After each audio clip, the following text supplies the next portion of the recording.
ॐ सहना भवतु सहनौ भुनक्तु सह वीर्यं करवावहै तेजस्विनावधीतमस्तु मा विद्विषावहै। ॐ शान्तिः शान्तिः शान्तिः। नमस्ते सबको। आज ब्रह्म सूत्र के दूसरे क्लास है। तो लास्ट टाइम हमने 2 सूत्र किया था, अथातो ब्रह्म जिज्ञासा और जन्माद्यस्य यतः। जिन्होंने लास्ट क्लास अटेंड नहीं किया है तो वो वीडियो मैंने शेयर कर दिया है, वो आप देख करके अपडेट कर सकते हैं। जैसे कि हमें पता है ब्रह्म सूत्र या वेदांत दर्शन का मूल विषय है ब्रह्म क्या है, कैसा है या नहीं है, पहली चीज। तो शुरू के कुछ सूत्रों में तो ये प्रूफ करने की कोशिश की जा रही है वो ब्रह्म है या नहीं है तो क्यों है, और है तो उसका स्वरूप क्या है। पिछले बार हमने जो पहली सूत्र थी वो तो इंट्रोडक्शन था, जिज्ञासा, है ना, डिजायर टू नो, जानने की इच्छा क्यों होती है, इंक्वायरी, तो उस पर डिटेल में था। अगला जो दूसरा सूत्र था जन्माद्यस्य यतः, वो एक पहला आर्गुमेंट था कि ईश्वर या ब्रह्म नामक एक चीज को क्यों मानना चाहिए। तो उसमें बताया कि ये जो होल कॉस्मस है, जो ब्रह्मांड है, उसकी जन्म मीन्स ओरिजिन, क्रिएशन, सस्टेनेंस और डिसोल्यूशन जिसके कारण से होता है उसी को हम ब्रह्म कहते हैं। उस पर हमने काफी डिटेल में डिस्कशन किया था। आज अगला सूत्र है, जो तीसरा सूत्र है, शास्त्र योनित्वात्। शास्त्र योनित्वात्, शास्त्र मतलब शास्त्र, स्क्रिप्चर्स, वेद आदि शास्त्र। योनि मीन्स ओरिजिन और सोर्स, त्वात् मीन्स बिकॉज। ये पॉजिटिव है, मतलब बिकॉज ऑफ, क्योंकि शास्त्र सोर्सेस होते हैं। तो इसके 2 तरह के इंटरप्रिटेशन मिलता है। शास्त्र जिसके सोर्सेस हैं, shastras are the means of right knowledge. The second interpretation मिलता है, because that God, the Brahma, is the source of Shastras. Shastra means Shastra here represents the knowledge. Last time जो हमने डिस्कशन किया वो था कि परमात्मा सारे संसार का कॉज है। और कौन सा कॉज था? इफेक्टिव कॉज, जो निमित्त कारण है। आज का जो आर्गुमेंट है वो सिर्फ मैटेरियल वर्ल्ड का मेकर या कॉज नहीं है, वो जो नॉलेज है, ज्ञान है, उसका भी वो सोर्स है। ज्ञान और यूनिवर्स का क्या रिलेशनशिप है? इसको कहते हैं नाम रूपमयम जगत। The whole universe is an existence of name and form. अब ये बड़ा इंटरेस्टिंग है, अब फिलोसॉफिकल डिस्कशन है। ये यूनिवर्स एक फॉर्म है, एक पदार्थ है, एक मैटर है। कोई भी फॉर्म होता है, कोई भी चीज होता है, उसके 2 साइड होते हैं। एक तो उसका एग्जिस्टेंस, दूसरा उसका नाम। और जो नाम होता है वो एक वर्ड होता है। जैसे आप में से किसी का नाम मान लीजिए राकेश है, तो वो जो इंडिविजुअल है वो है रूप, और वो रूप को जब आप आइडेंटिफाई करते हैं तो उसके लिए आपको एक नाम की जरूरत पड़ता है, और नाम और रूप दे आर वेल कनेक्टेड होते हैं। तो ये यूनिवर्स, और यूनिवर्स है तो उसके कुछ नाम होंगे। ये यूनिवर्स क्या है? इसको सूरज कहते हैं, इसको चांद कहते हैं, इसको गैलेक्सी कहते हैं, ये प्लांट्स हैं, ये वाटर हैं, ये एटम्स हैं, ये ह्यूमन बीइंग है। दीज आर ऑल नेम मतलब वर्ड्स। वो जो वर्ड्स है दे रिप्रेजेंट नॉलेज। जब तक आपको कोई चीज पता ही नहीं चलेगा आप उसका नाम कैसे रखोगे? वो जो पता चलना, दैट इज नॉलेज। तो दुनिया में कोई भी वस्तु होता है उसका दो रूप होता है। एक रूप उसका मैटेरियल एग्जिस्टेंस, दूसरा उस एग्जिस्टेंस का नॉलेज। और जो नॉलेज होता है वो नाम होता है, और जो एग्जिस्टेंस होता है फॉर्म होता है, रूप होता है। दैट इज कॉल्ड नाम रूपमयम जगत। Is it clear? क्लियर नहीं हुआ तो पूछते रहिएगा। तो परमात्मा उस रूप का भी कॉज है, जो यूनिवर्स का जो मैटेरियल जो एग्जिस्टेंस है, और उस एग्जिस्टेंस को डिफाइन करने वाला जो वर्ड है जिसको हम ज्ञान कहते हैं, उसका भी वो सोर्स है।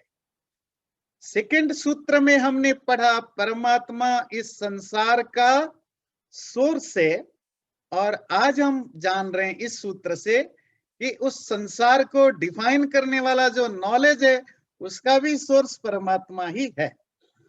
हमारे ट्रेडिशन में, और ब्रह्म सूत्र जिस ट्रेडिशन को बिलोंग करता है वह है वैदिक ट्रेडिशन। और हमारे ट्रेडिशन में जो वेद है वो अपौरुषेय माना जाता है। Apaurusheya means it's not made by man. It doesn't say that it's made by God. It's अपौरुषेय का सिंपल मीनिंग है something which is not related to man. Human being से के द्वारा बनाया गया नहीं है।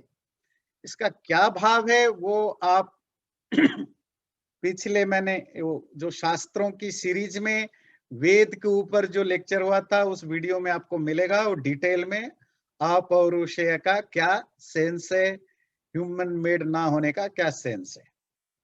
तो वेदों को ईश्वर के द्वारा दिया गया माना जाता है। ह्यूमन बीइंग की जब क्रिएशन हुआ उसके साथ परमात्मा ने वेद रूपक, वेद मीन्स नॉट ये जो ऋग्वेद की संहिता जो बुक्स नहीं, वेद का लिटरेरी मीनिंग होता है नॉलेज। ध्यान रखिए, वेद का लिटरेरी मीनिंग होता है नॉलेज। वो नॉलेज जैसे अग्निमीळे पुरोहितम, ये जो फर्स्ट मंत्र है ऋग्वेद का, या आपको जो पता है भूर्भुवस्वः तत्सवितुर्वरेण्यम, वो जो भूर्भुवस्व अग्निमीळे ये ब्रह्म ईश्वर के द्वारा दिया गया नहीं, ये तो ऋषि के द्वारा जो एक्सप्रेस किया गया, जो ज्ञान उसको मिला, उस ज्ञान को उसने एक लैंग्वेज दिया, उस लैंग्वेज के रूप में आपके सामने रखा। दैट लैंग्वेज इज ऋषि की लैंग्वेज है, पर उस लैंग्वेज के अंदर जो थॉट है वो थॉट ऋषि ईश्वर के द्वारा दिया गया थॉट होता है।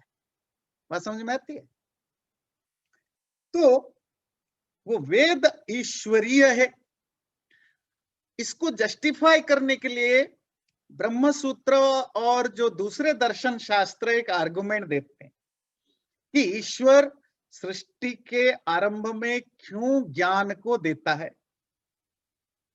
जनरली जो हमारा परसेप्शन है और जो मॉडर्न जो अंडरस्टैंडिंग है, बेसिकली डार्विन थ्योरी के बाद जो अंडरस्टैंडिंग डेवलप हुआ है वो ये है कि ये जो लाइफ है वो इवॉल्व हुआ स्लोली, है ना, एनिमा से लेकर के ह्यूमन बीइंग तक इवॉल्वमेंट हुआ।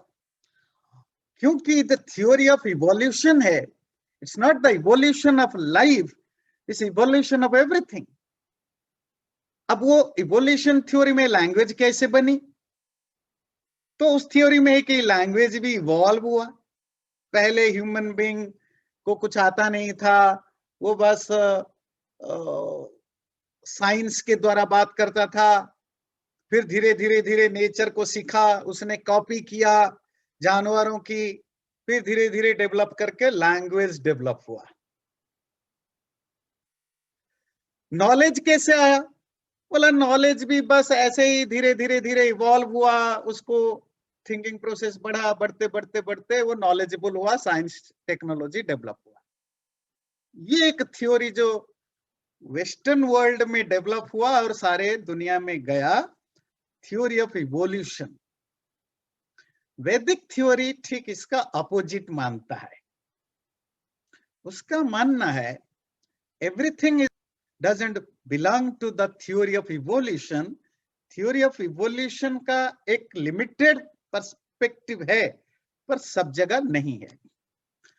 जैसे ज्ञान के बारे में, अगर आप मानते हो ज्ञान अपने आप डेवलप हुआ, इवॉल्व हुआ, और ह्यूमन बीइंग धीरे धीरे दुनिया को देखा, उससे कॉपी किया, उससे किया, धीरे धीरे इवॉल्व होकर के नॉलेजेबल बना, इसका मीनिंग है, इसका दूसरा साइड है, without any training, without any education, human being knowledgeable बना, देख करके सीख, मतलब अपने आप इवॉल्व होता गया। वैदिक शास्त्र कहता है नहीं, मानव सृष्टि के साथ परमात्मा ने ज्ञान का पहला सोर्स दिया, वो बेसिक नॉलेज के बेस करके उसके आगे वो उनका डेवलपमेंट हुआ। आर्गुमेंट क्या है? आर्गुमेंट है अगर without training, without second hand education, अगर लोगों का ज्ञान होता तो आज भी दुनिया में जो ऐसे बहुत सारे ट्राइबल लोग हैं जो 21st सेंचुरी में भी नंगा घूमते हैं, कपड़े नहीं पहन पाते हैं, खाना बनाना आज भी उनको नहीं आता है, अंडमान निकोबार से लेकर के अफ्रीका के बहुत द्वीप में। ऐसा क्यों होता है? मतलब वो उनको वो अपॉर्चुनिटी नहीं मिली कि जो ट्रेनिंग मिले, एजुकेशन मिले, तो जो वो जहां थे 10,000 साल पहले, 5,000 साल पहले, आज भी वही है।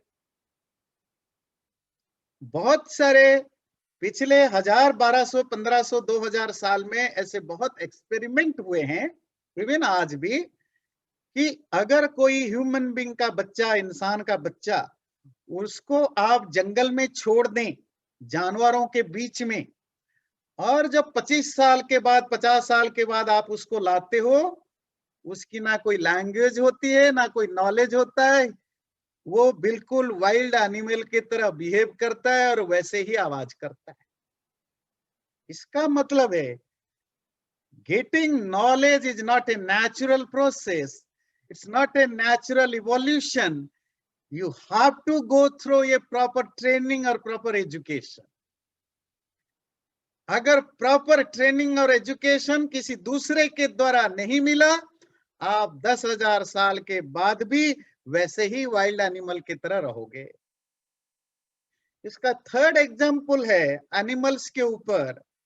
वो एनिमल्स जिनको हम समझते हैं ये कुछ नहीं कर सकते, जो वाइल्ड एनिमल्स, उनको सर्कस वाले या आपके घर में जो डॉग्स होते हैं, कुत्ता या बिल्ली होते हैं, आप इनको ट्रेनिंग देते हैं तो वो बहुत कुछ ऐसा करते हैं जो ह्यूमन बीइंग जैसा होता है। और अगर आप उनको ट्रेनिंग नहीं देते हैं, वाइल्ड एनिमल होते हैं, वो कुछ नहीं करते। सो ये सारे जो एग्जाम्पल्स हैं, ये प्रूफ करते हैं कि नॉलेज नेचुरली नहीं आता, अपने आप इवॉल्व नहीं होता है, आपको कोई थर्ड पर्सन चाहिए जो आपको एजुकेट करे। ह्यूमन बीइंग की शुरू में किसने एजुकेट किया? सबके सब तो वैसे ही पैदा हुए। इसीलिए हमारे शास्त्र कहते हैं परमात्मा ने, ब्रह्म ने in the beginning of universe ज्ञान का एक प्राइमरी सोर्स दिया, बिल्कुल वैसे ही जैसे आप अगर बाजार से कोई इंस्ट्रूमेंट्स खरीदते हैं, कोई ऐसा इलेक्ट्रॉनिक चीज या कुछ खरीदते हैं, उसके साथ कंपनी एक मैनुअल देता है। आप एक फोन लेते हैं, कंप्यूटर लेते हैं, टीवी लेते हैं, और आपके घर में वो कंप्यूटर दे के चला गया या वॉशिंग मशीन दे के चला गया, आपको कुछ नहीं पता, suppose you are zero about what is washing machine और व्हाट इज एसी और व्हाट इज टीवी, आप इसको कनेक्ट भी नहीं कर सकते हो, चलाना तो दूर की बात है। तो आपको एक मैनुअल मिलता है जिससे आपको बेसिक इंफॉर्मेशन मिले कि आप इसको कैसे हैंडल करोगे, कैसे यूज करोगे, कुछ गड़बड़ हुआ तो कैसे फिक्स करोगे, उससे ज्यादा हुआ तो you have to call on expert to fix it. इसी तरह सृष्टि के आरंभ में परमात्मा ह्यूमन बीइंग को कैसे दुनिया के साथ कनेक्ट करना है, कैसे बिहेव करना है, क्या क्या मोरालिटी है, क्या इमोरलिटी है, ये सब चीज के लिए ज्ञान के रूप में जो उसको दिया उसी को हम वेद कहते हैं।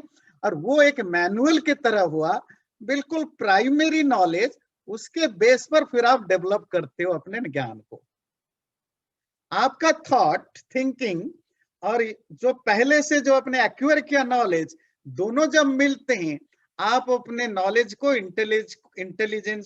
इंटेलिजेंट को बढ़ाते हो। विदाउट बाहर का नॉलेज आप अपने इंटेलिजेंट को बढ़ा ही नहीं सकते हो। उसका लाखों करोड़ों एग्जाम्पल्स है। जैसे हमने बताया, एक ह्यूमन बीइंग को आप जंगल में छोड़ दीजिए, या वाइल्ड एनिमल है, या जो ट्राइबल है। एक कमेंट है आचार्य जी। हाँ प्लीज। तो with this how do you explain जो हमारे ओल्ड वैदिक नॉलेज है, वो जो डिसेमिनेट नहीं हुआ या फर्दर प्रोग्रेस नहीं हुए, हाउ डू यू एक्सप्लेन? आपने जैसे बताया कि हमको प्राइमरी नॉलेज मिलते हैं, फिर हमको फर्दर एडवांसमेंट डेवलप करते हैं। हाँ, हाँ, तो हमारा जो वैदिक नॉलेज है, जो पुराने ये इतने ऊंचे लेवल के, very high level of knowledge in Indian context I am saying, with time वो एडवांसमेंट नहीं हुए, जो कि उल्टा डायरेक्शन चले गए हैं। So how do you contextualise, basically that's the thought. ये एक चीज मैं उसमें और ऐड कर दूं तो साथ में आप साथ ही साथ बता देंगे। जैसे कि नॉलेज हुआ एक्वायर्ड, आपने बताया कि नॉलेज जो है एक्वायर्ड होता है एक तरह से, इट्स नॉट समथिंग इनबॉर्न, आपके साथ नहीं है वो। लेकिन इंटेलेक्ट उसमें कैसे ऐड होता है, उसको भी साथ में जोड़ दीजिएगा प्लीज। क्योंकि बहुत सारे लोग ऐसे, जैसे कि आइजैक न्यूटन हुए, या जगदीश बोस हुए, या आइंस्टाइन हुए, इन लोगों ने अपने इंटेलेक्ट के थ्रू बहुत ही अजीब चीज दिखाई या बताई जो चीज नहीं थी। जी, इंटेलिजेंस आपका इनबिल्ट होता है जी, नॉलेज आपको एक्वायर करना पड़ता है, और जैसे जैसे नॉलेज आप एक्वायर करते हैं, आपके इंटेलिजेंस भी और स्ट्रॉन्गर होता जाता है और अच्छा बनता जाता है। अगर आप इंटेलिजेंट पर्सन है पर आपको कोई नॉलेज एक्वायर नहीं कर रहे हैं, आपका इंटेलिजेंस यूजलेस हो जाता है। बिल्कुल वैसे ही जैसे कितना भी बच्चा टैलेंटेड हो, आप उसको जंगल में छोड़ दीजिए सिर्फ और सिर्फ वाइल्ड एनिमलों के बीच में 15-20 साल के लिए, वो ना आइंस्टाइन बनेगा, ना गैलीलियो बनेगा, ना श्री सिंह बनेगा, ना भवेश जी बोला, कुछ नहीं। He will be another wild animal. Mowgli होता है ना, मोगली बनेगा और कुछ नहीं बनेगा। तो इसका मतलब है केवल इंटेलिजेंस, आपका इंटेलिजेंस इनबिल्ट है जो संस्कार के साथ आता है, ज्ञान you have to acquire it. Okay, अब जो भवेश जी का ये बहुत ही रिलेवेंट क्वेश्चन है, और इसका आंसर हमने बहुत सारे ओकेजन में दिया था। वेदों के बाद हमारे यहाँ ज्ञान का डेवलपमेंट हुआ, हजारों साल तक हुआ, जिसके कारण इवन जो दर्शन शास्त्र वगैरह आप पढ़ रहे हैं, ये भी उसी का परिणाम है कि हम काफी और आगे बढ़े। पर क्या है कि ह्यूमन सोसाइटी में अप्स एंड डाउन्स होते हैं, एक सिविलाइजेशन नष्ट हो जाता है, दूसरे उसके बहुत सारे एक्सटर्नल और इंटरनल कारण होते हैं। वो क्या कारण, मैं डिटेल में नहीं जाऊंगा क्योंकि वो पूरे के पूरे एक लेक्चर होगा 1 घंटे का, तो वो कभी हम डिस्कस करेंगे उस पर वो जो इंटरनल एक्सटर्नल कारणों से हमारा कुछ हजार साल के बाद फॉल डाउन होना शुरू हुआ, और उसके जगह एक नया सिविलाइजेशन डेवलप हुआ। अब वो वेस्टर्न, पहले ईस्टर्न नॉलेज बहुत हाई में था, पीक में था, अब वेस्टर्न नॉलेज पीक में है, तो वो तो केवल नॉलेज नहीं, इवन लैंग्वेज भी। 400-500 साल पहले इंग्लिश लैंग्वेज जो आयरलैंड की एक स्पेसिफिक ट्राइब की एक नेटिव लैंग्वेज थी, आज वो वर्ल्ड लैंग्वेज है। और वो लैटिन, ग्रीक, पर्शियन, संस्कृत वो कहाँ गायब हो गए। कभी उनका जमाना बोलता था, कभी ब्रिटेन का और फ्रांस की, पुर्तगाल की, स्पेन की, पूरे दुनिया में राज होता था। आज अमेरिका की राज है, और धीरे धीरे लग रहा है अमेरिका भी डाउन में आ रहा है, फिर चाइना का राज होगा। सो ये नेचर का रोल है, हम अप्स एंड डाउन्स में जाते हैं। एक सिविलाइजेशन नष्ट होता है, दूसरा आ जाता है, एक लैंग्वेज डाउन में आती है, दूसरी लैंग्वेज ले लेती है। पर वो जो डेवलपमेंट है, एक्वायरिंग नॉलेज, वो बेकार नहीं जा रहा है। आज आपके पास था, आपके बच्चा को पता नहीं चला, पर आपके पड़ोसी को, बच्चे को पता लग गया, वो डेवलप कर गया और आपका बच्चा मूर्ख बन गया। ये भी इसी लॉजिक में आता है। अगर किसी नॉलेज एक्वायर्ड नहीं है, सिर्फ इवोल्यूशन है, तब तो प्रोफेसरों के बच्चे भी ज्ञानी होते। पर हम देखते हैं बहुत सारे प्रोफेसर हैं, इंजीनियर हैं, डॉक्टर हैं, उनके बच्चे बहुत ही नालायक हैं। इसी तरह रिक्शा चलाने वाले गरीब, झोपड़ीपट्टी में मूर्ख बच्चे, मूर्ख घर में बच्चे भी बहुत ज्ञानी बनते हैं। इसका मतलब है कि ज्ञान एफर्ट्स बेस्ड होता है, और you have to acquire it from outside. ठीक है, तो भवेश जी का जो क्वेश्चन है वो तो मैंने संक्षेप में दिया, डिटेल हम बाद में डिस्कस करेंगे। तो ये सूत्र को जब हम डिफाइन करते हैं, शास्त्र योनित्वात्, तो परमात्मा उस शास्त्र की योनि है। और जैसे कि हमारे शास्त्रों में भी वेदादि, वेद, ब्राह्मण, आरण्यक, उपनिषद, दर्शन शास्त्रों में भी माना जाता है परमात्मा जो है वो वेदादि ज्ञान का आरंभ है। जैसे वो कहते हैं बृहदारण्यक उपनिषद में आता है, यस्य महतो भूतस्य निश्वसितमेतत् यत् ऋग्वेदो यजुर्वेद इत्यादि। उस परमात्मा के निश्वास के रूप में, मतलब वो प्राणवायु के रूप में जो निकला प्राण, जैसे निश्वास किसको समझते हैं, जब आप इनहेल करते हैं दैट इज श्वास, जब आप एक्सहेल करते हैं दैट इज निश्वास। जो एक्सहेलेशन के रूप में वेद आदि निकले, मतलब परमात्मा से निकले, ये मेटाफोरिकली एक्सप्लेन किया। इसी तरह ऋग्वेद यजुर्वेद में पुरुष सूक्त में आता है, तस्मात् यज्ञात् सर्वहुतः ऋचस्सामानि जज्ञिरे छंदांसि जज्ञिरे तस्मात् यजो तस्मात् अजायत। वो जो कॉस्मिक यज्ञ, यज्ञ शब्द पहले हमने गीता क्लास में भी बहुत डिटेल में डिस्कशन किया है। यज्ञ is not the only fire service, ये संसार में हर जगह यज्ञ चलता है। ये कॉस्मिक जो क्रिएशन है ये भी एक यज्ञ है। तो कहते हैं उस कॉस्मिक यज्ञ से बहुत कुछ पैदा हुआ, और उनमें ये 4 वेद भी पैदा हुए, है ना। तो इस तरह हमारे शास्त्रों में माना जाता है कि परमात्मा, मानव का जो ज्ञान है उसको पहले परमात्मा ने ही दिया, and he is the ultimate source of knowledge.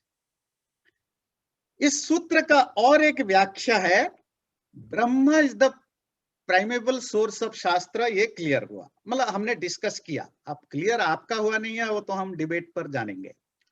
इस सूत्र का एक दूसरा इंटरप्रिटेशन है, ईश्वर है, इस बात का जो प्रमाण है, जो राइट मीन्स है, वो शास्त्र है।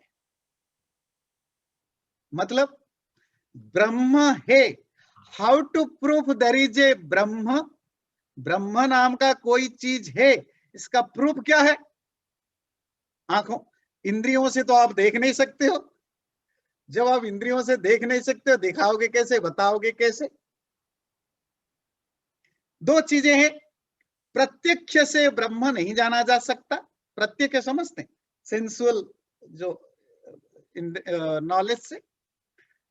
बाकी बेसिकली 2 रहे, और जो मीन्स ऑफ नॉलेज, अनुमान, इन्फरेंस। इन्फरेंस तो बाद में आएगा, इन्फरेंस के लिए भी कॉज एंड इफेक्ट का रिलेशनशिप आपको पता होना चाहिए, वो बाद में आएगा। सबसे पहले है कि कहीं से आपने पढ़ा जाना कि ईश्वर नाम का, ब्रह्म नाम का कोई चीज है, then you have to believe और नॉट टू बिलीव। उसके लिए फिर आप इन्फ्रेंस में जाओगे। परमात्मा है इसका पहला ज्ञान आपको कहां से हुआ? इन्फ्रेंस से नहीं हुआ। कहां से हुआ? शास्त्रों से। अब कहेंगे ये शास्त्र कहां से आए? हमने डिस्कस किया वेद आदि शास्त्र कहां से आए। वो जो सृष्टि के आरंभ में जो प्रलय से पहले जो शुद्धात्माएं थे, प्योरेस्ट सोल वाले, वो उन्होंने जो रियलाइज किया इस यूनिवर्स क्या, ये यूनिवर्स क्या है, इसको बनाने वाला कौन है, मैं कौन हूं, उस रियलाइजेशन का जो एक्सप्रेशन है वही वेद है, वेदादि शास्त्र। तो उन्होंने रियलाइज किया कि परमात्मा होता है और उन्होंने अपने ढंग से हमारे पास रखा।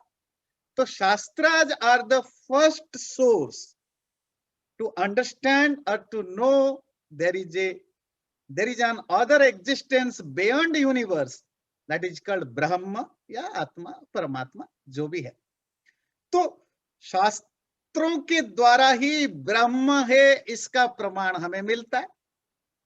और सारे वेदों में, उपनिषद में मैं कोट करके टाइम ज्यादा नहीं लेना चाहता हूं, पर एक एग्जांपल देता हूं। जैसे वो मुंडक उपनिषद में आता है, यथोर्न नाभिसृजते गृह्यते च यथा पृथिव्यामोषधयः संभवन्ति यथा सतः पुरुषात् केशलोमानि तथा अक्षरात् संभवति विश्वम।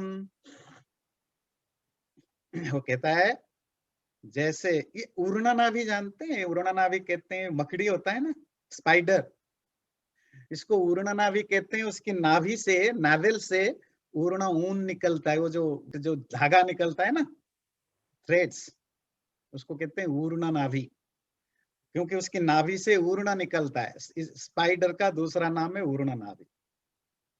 जैसे स्पाइडर के शरीर से वो जाल निकलता है, वो नेट निकालता है, फिर उसको अपने अंदर समा भी लेता है। इसी तरह परमात्मा इस संसार को बनाता है, फिर समा लेता है। तो आप कहेंगे अगर परमात्मा मकड़ी की तरह, स्पाइडर की तरह अपने से बनाता है, अपने में समा लेता है, फिर तो आप लास्ट टाइम बता रहे थे कि परमात्मा इफेक्टिव कॉज है और वो जो प्रकृति है वो उसका मटेरियल कॉज है। आज तो आप कह रहे हो परमात्मा खुद से निकालता है, मतलब परमात्मा हो गया मटेरियल कॉज, मकड़ी की तरह, स्पाइडर की तरह। फिर आपको स्पाइडर क्या है ठीक से समझनी पड़ेगी। स्पाइडर एक पशु, एक लाइफ है आपके तरह। स्पाइडर में दो चीज है क्या? एक आत्मा, एक बॉडी। बॉडी है ना? नहीं, स्पाइडर की आत्मा आत्मा से नहीं निकालता है ना वो जाल। वो कहां से निकालता है? अपने शरीर से। और शरीर क्या है? मैटर है। और जो वो जालों को समेटता है वो आत्मा में नहीं समेटता, कहां समेटता है? उसी शरीर में। परमात्मा का शरीर लास्ट टाइम हम डिस्कस कर रहे थे मांडुक्य उपनिषद में। अगर आप मेटाफोरिकली समझें, जैसे एक आत्मा, उसका एक शरीर है, तो परमात्मा और कॉस्मस, ब्रह्मांड, मटेरियल वर्ल्ड। तो परमात्मा उस मटेरियल वर्ल्ड का जो जो जो मटेरियल कॉज है, प्रकृति, उस प्रकृति से सारा संसार को निकालता है, फिर उसे में समा लेता है। तो एफिशिएंट कॉज कौन हुआ? ब्रह्म, परमात्मा। कैसे पता चला? पहली बार शास्त्रों से। फिर आप इसको मानते हैं, नहीं मानते हैं, फिर आप फिलोसॉफिकल आर्गुमेंट करते हैं, साइंटिफिकली इसको प्रूव करने की कोशिश करते हैं, दैट इज सेकेंडरी थिंग। पर पहला ज्ञान तो आपको शास्त्रों से मिला ना, कि ब्रह्म जो है वो है और वो इस संसार का कारण है। तो इसीलिए कहा ब्रह्म योनिते, क्या क्या? शास्त्र योनित्वात्, शास्त्र उसके प्रमाण होने से ब्रह्म है, ये बात प्रूफ होता है। और दूसरा इंटरप्रिटेशन, ब्रह्म ही शास्त्र का योनि या मूल सोर्स है। इस सूत्र, हाँ, इस सूत्र पर अगर कोई डिस्कशन करना है करिए, फिर हम नेक्स्ट सूत्र पर क्वेश्चन ये है कि आपने बोला एक तो प्रत्यक्ष है, प्रमाण है, प्रत्यक्ष और ये अनुमान, और तीसरा क्या है? शब्द प्रमाण, शब्द भी वो शास्त्र में, शास्त्र। हाँ, या शब्द का मतलब होता है शास्त्र, पर उसकी जो डेफिनेशन दिया जाता है, आप्तवाक्यम शब्द, किसी ऑथोरिटी पर्सन का कोई लिखा हुआ बुक हो या बोली हुई बातें हो, वही प्रमाण होता है। जैसे आप साइंस पढ़ते हैं, आपका प्रोफेसर आप्त नहीं होता, प्रोफेसर कोट करता है उन आप्त लोगों को जो वेल प्रूफ्ड हैं, आइंस्टाइन को, जिसको भी, जो वेल प्रूफ्ड हैं। आपकी प्रोफेसर की जो आप्तता है, जो ऑथेंटिसिटी है, वो बेस करता है कि वो किसको कोट कर रहा होता है। अगर वो साइंस पढ़ाते हुए मुझे कोट करेगा तो वो उसकी ऑथेंटिसिटी नहीं है। अगर वो आइंस्टाइन को कोट करता है या कोई और, तो इसका मतलब उस प्रोफेसर की ऑथेंटिसिटी आप मानोगे। मेरी बात समझ में आती है? तो यही होता है, जो जिस सब्जेक्ट में अथॉरिटी रखता है, उसकी ओरल हो या रिटेन हो, वो फर्क होता है। और स्पिरिचुअलिटी में हम वेद को सुप्रीम अथॉरिटी मानते हैं, बाकी उपनिषद, दर्शन शास्त्र वगैरह ठीक है, पर सुप्रीम अथॉरिटी वेद का। आचार्य जी प्लीज। एक, I think this may be the right time to ask, एक मेरे दिल में बड़े बार ये क्वेश्चन आता है कि हम कहते हैं कि ईश्वर जो है वो सर्वव्यापक है, और फिर हम एग्जाम्पल देते हैं जैसे कि हर मैटर में अग्नि जो दिखाई नहीं देती पर अग्नि है, पर उसको हम प्रत्यक्ष रूप से दिखा सकते हैं कि यस अग्नि है। जैसे लोहे को गर्म करो तो वो बिल्कुल अग्नि की तरह लगेगा, या किसी भी चीज को। पर ये जो ओमनी प्रेजेंट है, हम कहते हैं ईश्वर को, ये प्रत्यक्ष तो है नहीं, एक्सेप्ट के वेदों में इसका रेफरेंस मिलता है। पर वेदों में भी जितना ज्ञान है उसको हम आज भी ये वी कैन फाइंड आउट के there is a truth in that, and that's what makes you believe that. तो ये जो सर्वव्यापक की संज्ञा दी गई है ईश्वर को, इसका कोई प्रूफ या कोई ऐसी चीज है जो कि कन्विंसिंग हो?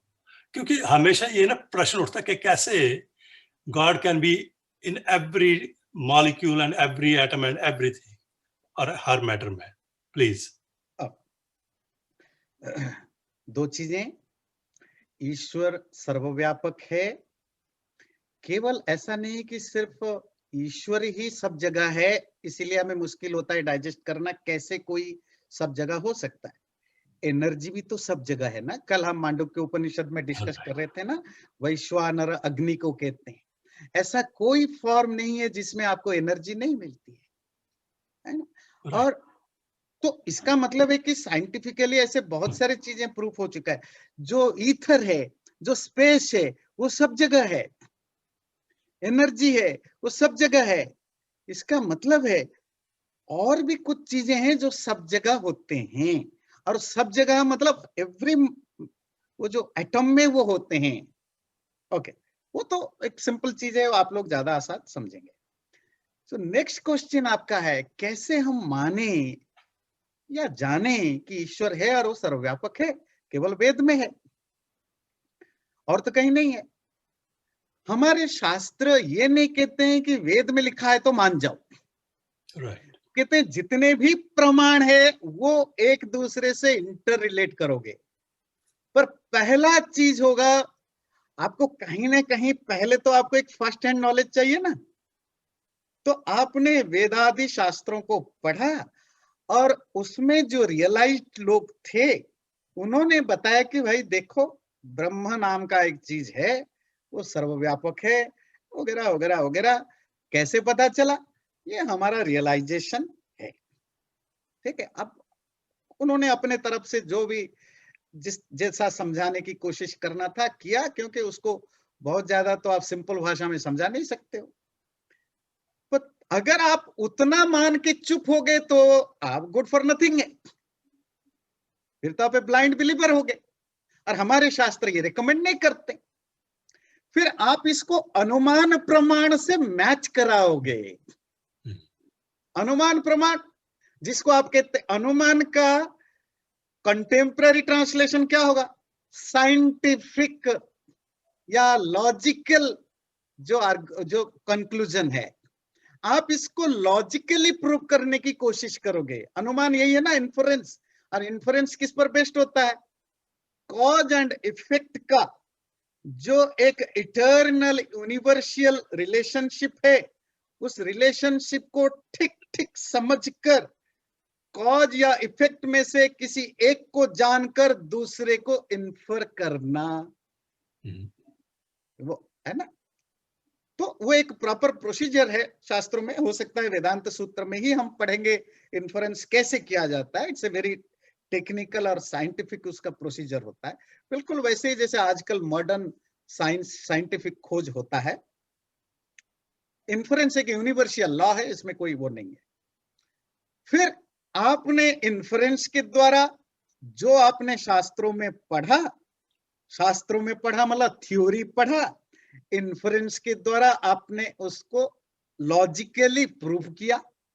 अगर नहीं प्रूव किया तो मत मानो, मानना चाहते हो तो मानो, नहीं मानना चाहते हो तो नहीं मानो, क्योंकि आपने प्रूफ नहीं कर पाया। फाइन, इसीलिए तो दर्शन शास्त्र बनाए गए।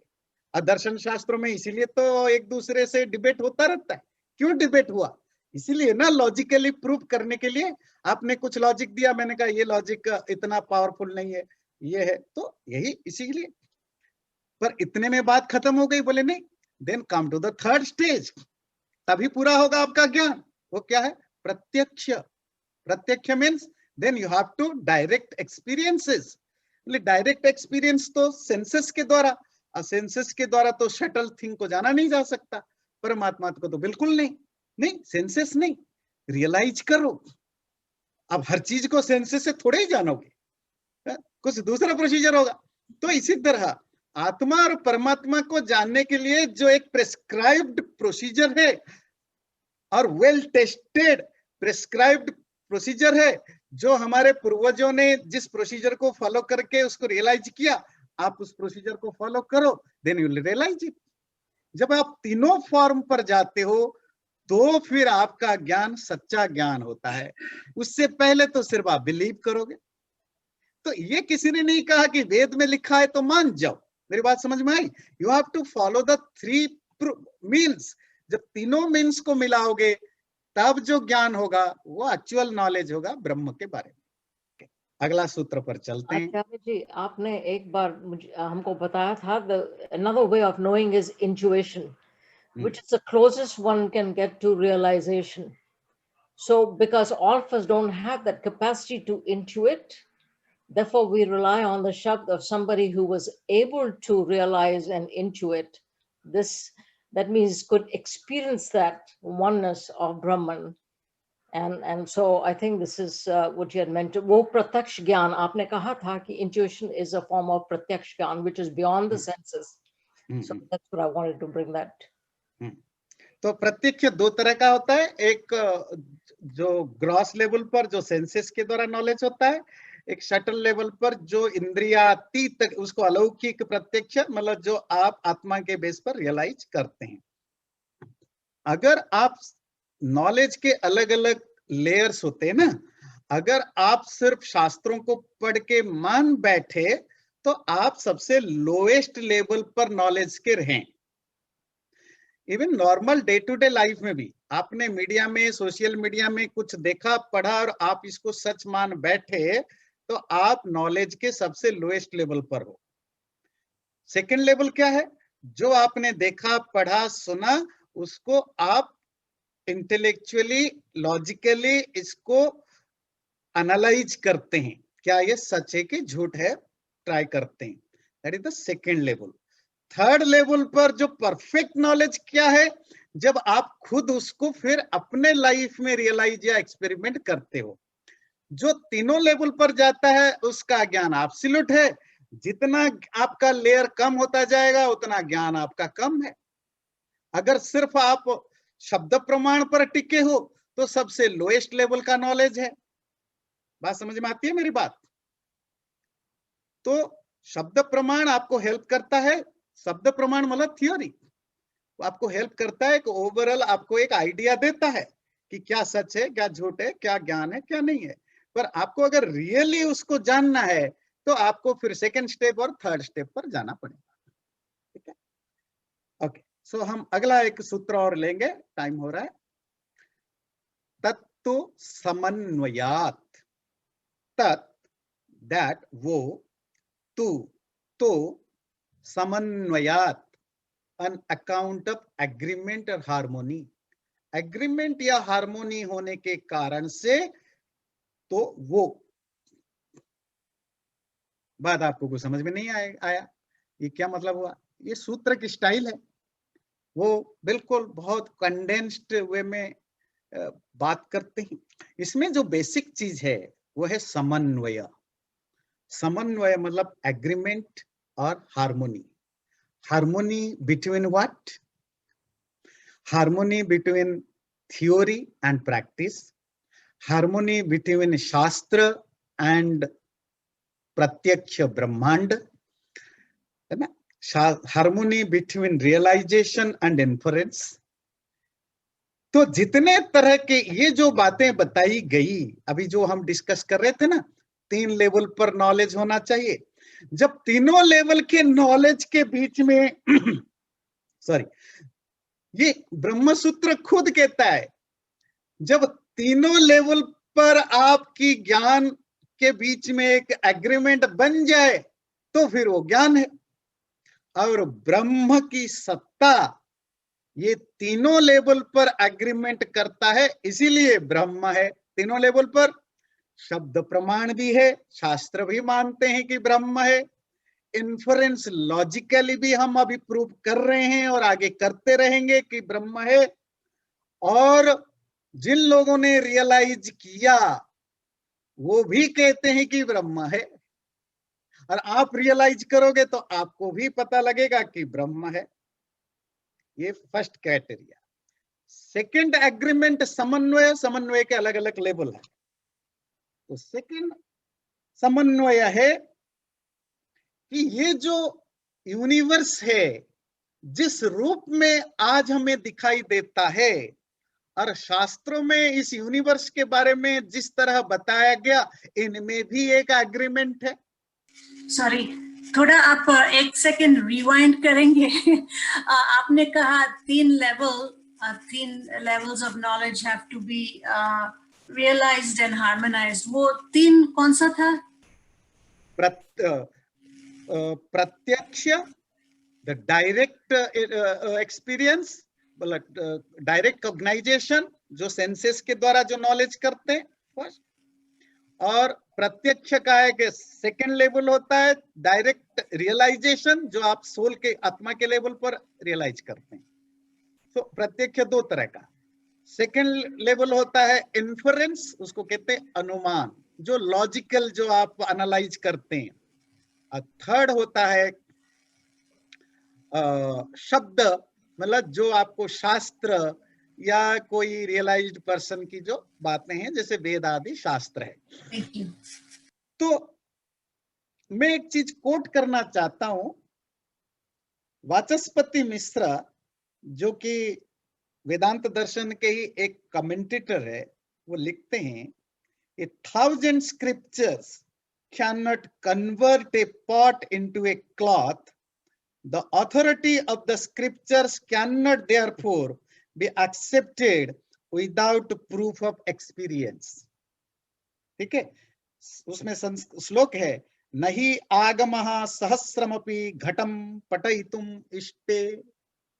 हजारों शास्त्र किसी घड़े को कपड़ा साबित नहीं कर सकते अगर आप खुद उसको एक्सपीरियंस नहीं करते हो। तो शास्त्र में कुछ भी लिखा हो, अगर आप उसको एक्सपीरियंस नहीं कर रहे हो वो शास्त्र मायने नहीं रखता।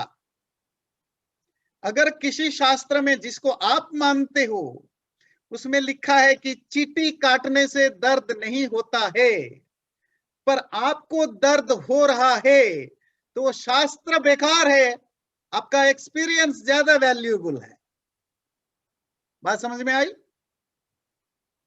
तो हमारे खुद जो विद्वान है, जो शास्त्रकार है, वो खुद बोलते हैं शास्त्र केवल प्रमाण नहीं हो सकता, शास्त्र का प्रमाण कनेक्टेड है, और इसी को कहते हैं समन्वय।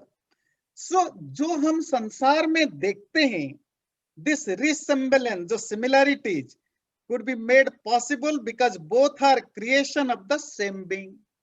जो शास्त्रों में जो यूनिवर्स के बारे में बताया गया है और universe, the way universe functions, इन दोनों में हम सिमिलैरिटीज देखते हैं।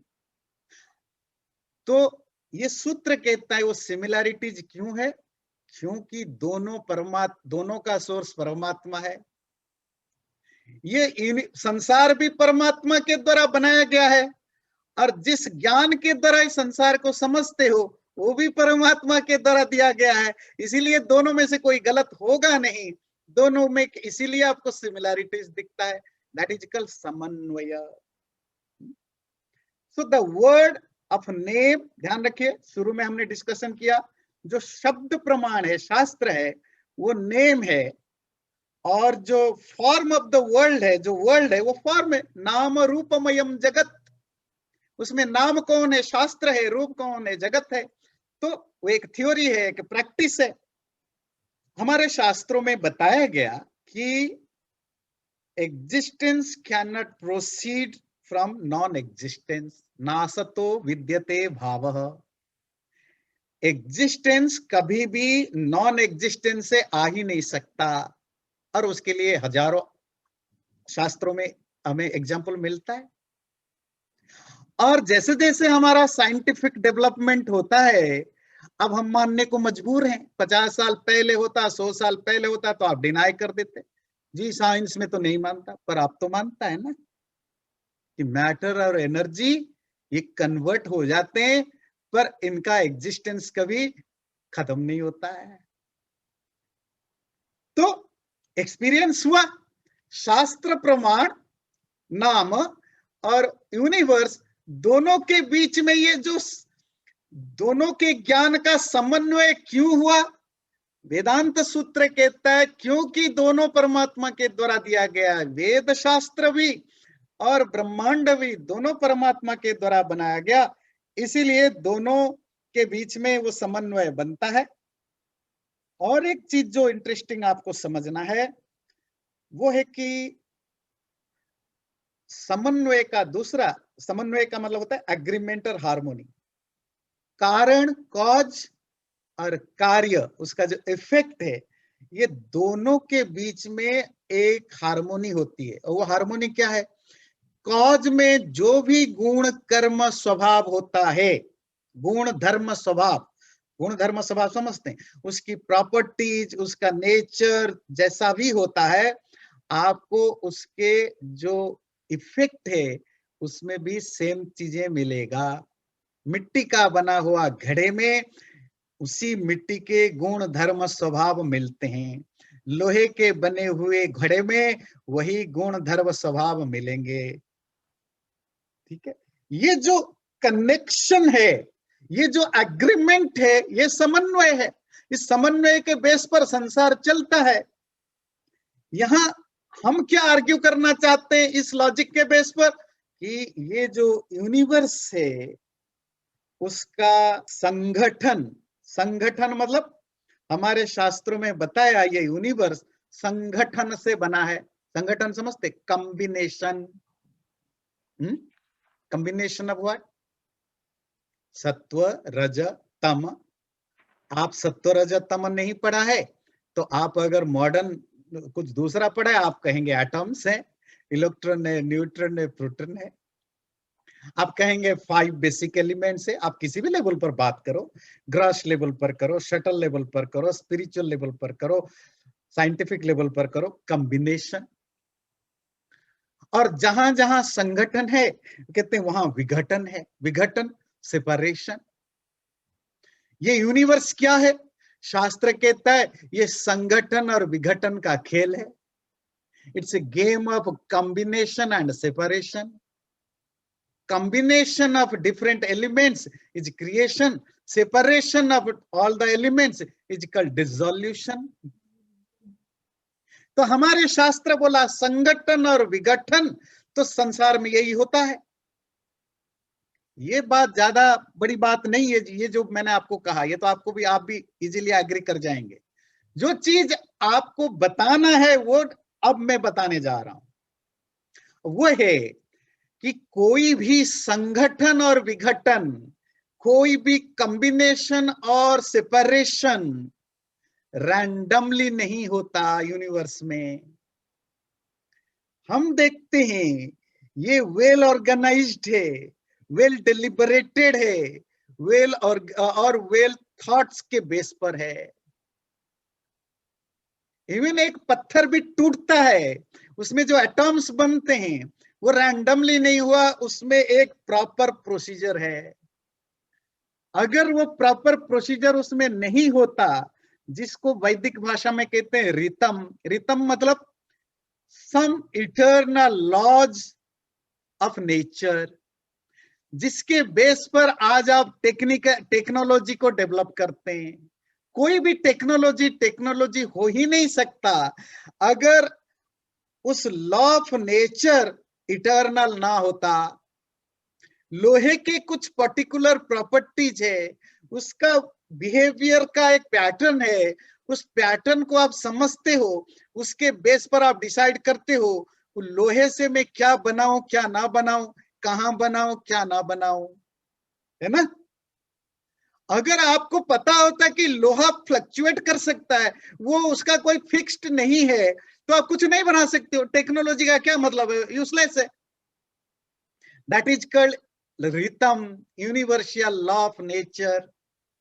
इसका मतलब है कि हर चीज में एक पर्टिकुलर पैटर्न है, वो पैटर्न बहुत वेल थॉट है, वेल ऑर्गेनाइज्ड है, वो सेपरेट होते हैं, इसे पर्टिकुलर वे में सेपरेट होते हैं, वो कंबाइंड होते हैं, एक पर्टिकुलर वे में कंबाइंड होते हैं, है ना। पानी से बर्फ बनता है, पानी से आपका एनर्जी बनती है, पानी से आपकी वेपोरेशन पानी होता है। तो ये उसके पर्टिकुलर वे में करता है ना। आप पानी से थोड़े ही आप खिचड़ी बना देंगे, मतलब पानी से आप चावल बना देंगे, ऐसा तो नहीं होगा ना। पानी से क्या क्या बनेगा वो एक फिक्स्ड रूल है। इसका मतलब है कि रूल्स जो है वो गवर्न करता है यूनिवर्स को, और वो रूल्स है इसीलिए यूनिवर्स के हर चीज और उसके शटल एटम्स के बीच में एक समन्वय है। और वो रूल्स तो मैटर नहीं बना सकता, कोई भी मैटर, कोई भी जड़ रूल्स नहीं बनाता। उसको बनाने के लिए कॉन्शसनेस की जरूरत है, चेतना की जरूरत है। क्योंकि जो नॉलेज है, जो इंटेलिजेंट है, it is a subject of, it's a गुण ऑफ चेतना, नॉट मैटर।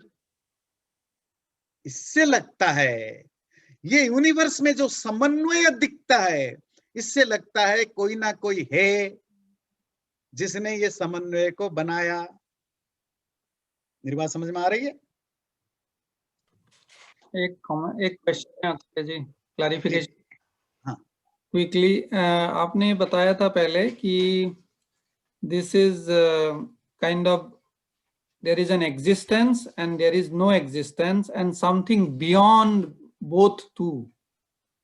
तो ऐसा जरूरी है क्या हमको combination and dissolution, these are only two, or there is something else in the very primal state or whatever, it doesn't come into dissolution or combination, something beyond these two?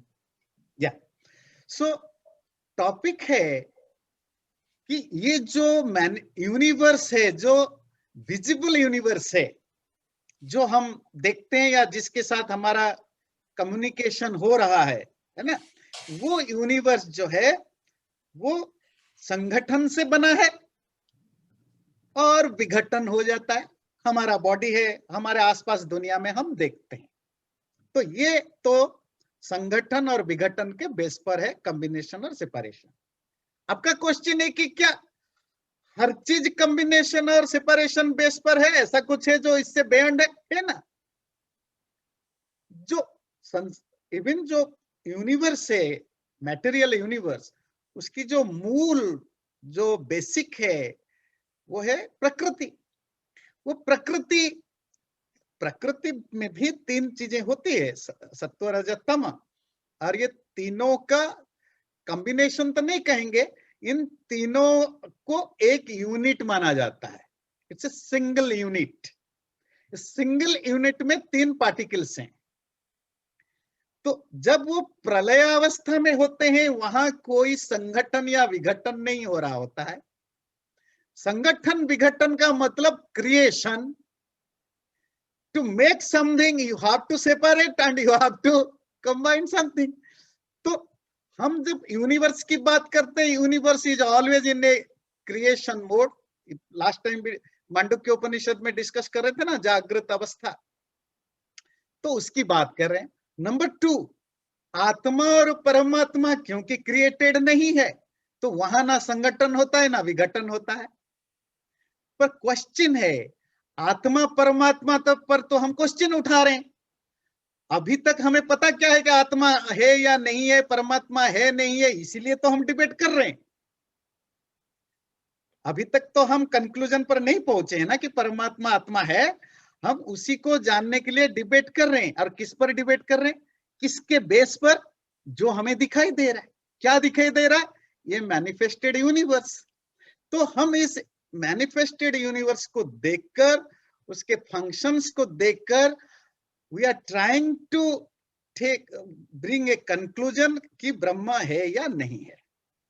आत्मा परमात्मा को तो हम मान ही नहीं रहे हैं। अभी तो हम उसी को प्रूव करने के लिए फाइट कर रहे हैं। ब्रह्म सूत्र उस पहले वही आर्गुमेंट कर रहा है कि ब्रह्म है तो क्या प्रूफ है।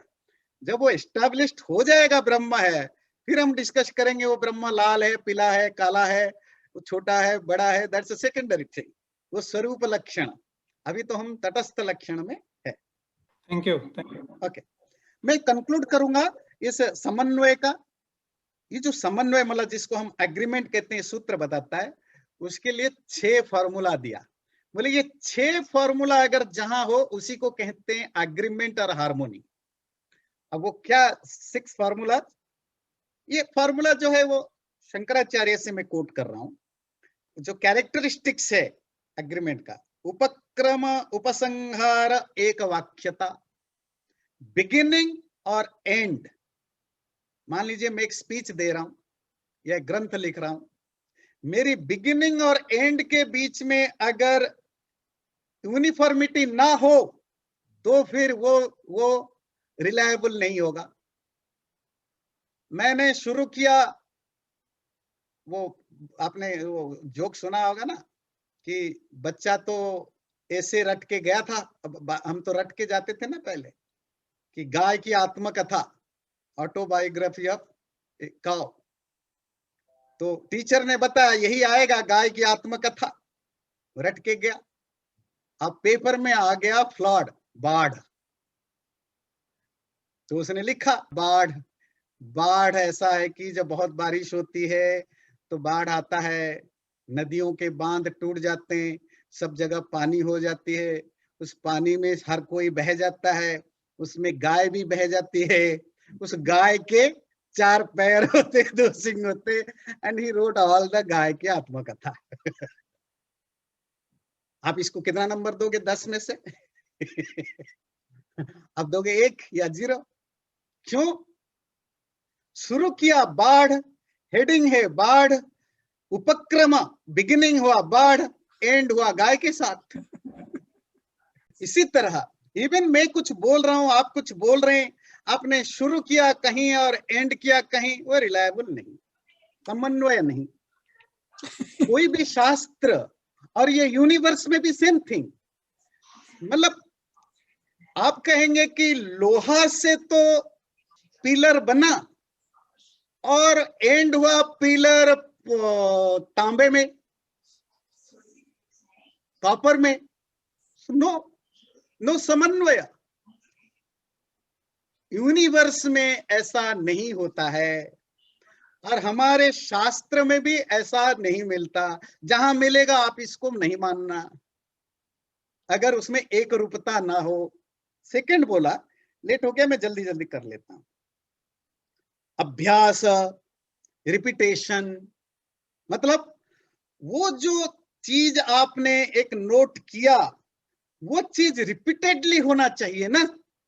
मतलब मिट्टी से घड़ा बनाया तो घड़े में मिट्टी के गुण धर्म स्वभाव दिखे। दूसरे घड़े में, मिट्टी के घड़े में भी सेम था, पर तीसरे के मिट्टी के घड़े में ऐसा नहीं था। अगर आपकी रिपीटेशन सेम नहीं हो रहा है तो भी वो एग्रीमेंट नहीं है। बात समझ में आ रही है? The third one, apurvata, uniqueness of the subject matter. जब वो दोनों मिलते हैं तो जो चीज पैदा होता है उन दोनों के मिलने से वो एक यूनिक चीज होता है। आपने लोहा, पत्थर, कंकर को एक वेल थॉट बेस्ट में जो भी मिलाने के बाद जो बना, वो ना लोहा है, ना पत्थर है, ना ईंट है, वो तो घर है। नींबू, पानी, चीनी मिला करके जो बनाया वो यूनिक है, वो शरबत है। ये नेचर उसमें होता है। अगला क्या बोला? फल, उसका रिजल्ट कॉज के अकॉर्डिंग होना चाहिए। जो आपने पहले दावा किया था, क्लेम किया था कि ये आप सामान लीजिए, इस सामान का ये फायदा होगा, फायदा उतना वही मिलना चाहिए। जो आपने पहले वादा किया शुरू में वो रिजल्ट वही होना चाहिए, तभी एग्रीमेंट होगी, हार्मोनी होगी। अर्थवाद, और अर्थवाद कहते हैं प्रेजिंग, और उसकी प्रशंसा आपको अलग अलग जगह से मिलनी चाहिए। आजकल आप सामान खरीदते हैं ना ऑनलाइन, तो जो ऑनलाइन में सर्च करते हैं, जिसको सर्च किया उसके बाद क्या करते हैं, फिर आप देखते हैं इसका रिव्यू, है ना। कस्टमर के कितने कस्टमरों ने क्या क्या लिखा है, तो उसमें होगा 70% ने दिया 5 स्टार, किसी ने 2 स्टार। चेक करते हैं ना? नहीं। दैट इज कॉल्ड अर्थवाद। जो आपने बताया, कितने ज्ञानियों ने, कितने रियलाइज्ड पर्सनों ने उन शास्त्रों को सही माना, कितनों ने 5 स्टार दिया, कितनों ने 4 स्टार दिया, कितनों ने 1 स्टार दिया।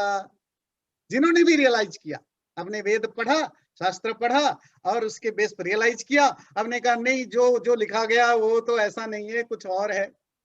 मैच करता है कि नहीं? शास्त्रों में जो बताया गया यूनिवर्स ऐसा होता है, मैच किया कि नहीं? प्रशंसा अगर किया तो आप इसको तारीफ करते। कस्टमर्स जो रिव्यू आता है वो पॉजिटिव होना चाहिए, तभी एग्रीमेंट बनेंगे। और 6 है युक्ति। युक्ति मीन्स रीजनिंग। वो जो बात आपने प्रूव करने की कोशिश की, उसकी रीजनिंग क्या है। मैथमेटिक्स में जो आप लास्ट में रिजल्ट कितना भी सही हो, वो तो ठीक है, रिजल्ट सही होना मायने रखता है, पर ये भी मायने रखता है कि क्या प्रोसीजर आपने फॉलो किया, है ना। साइंस में भी वही होता है, सेम चीजें हमारे यहाँ होता है शास्त्रों में। प्रोसीजर भी बताओ, रीजनिंग बताओ। बता दिया ब्रह्मा है तो नहीं चलेगा, क्या क्या सीक्वेंस, क्या रीजनिंग पॉइंट बाय पॉइंट बताओ, और हमारे शास्त्र वही करेंगे, है ना। तो इसको कहते हैं समन्वय। ठीक है, तो 2 सूत्र आज हमने आपके सामने रखा। ठीक है, thank you. Thank you very much. प्रार्थना करते हैं। सर्वे भवन्तु सुखिनः, सर्वे सन्तु निरामयाः, सर्वे भद्राणि पश्यन्तु, मा कश्चित् दुःखभाग् भवेत्। ओम शांति शांति शांति। नमस्ते and thank you very much. Channel को सब्सक्राइब जरूर करें और वीडियो अच्छा लगे लाइक भी जरूर करें।